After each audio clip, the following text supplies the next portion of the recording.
In politics, you're either on message or you are losing. Let's get to it.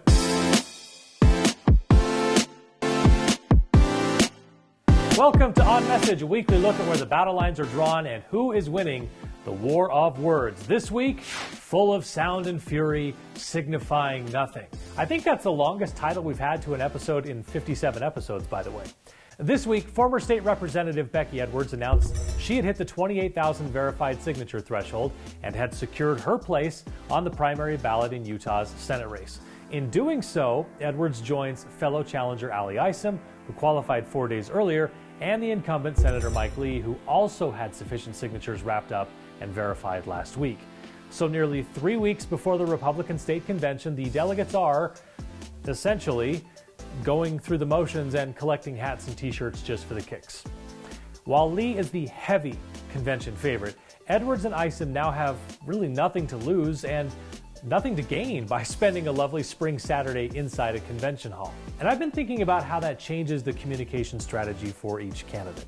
For Isom and Edwards, probably not that much. I suppose if the convention were the site of the final showdown, they would have to pull out all the stops and try to get to the right of Senator Lee, which would be, let's face it, an impossible task.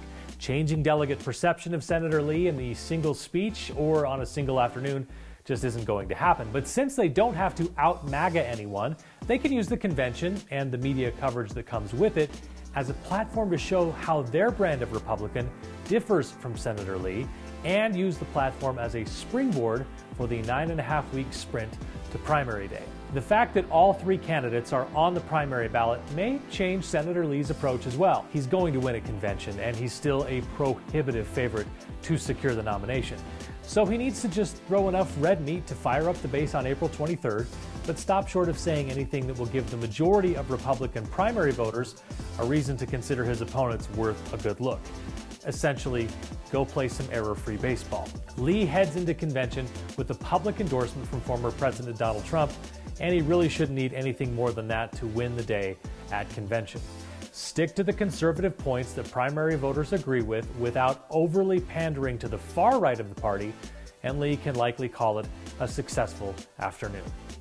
That's it for this week. More On Message in the next issue of the Utah Political Underground. Make sure you visit our website and sign up for our weekly email update. You can find more On Message videos, in-depth Utah political stories and analysis, plus podcasts and more at utahpoliticalunderground.com.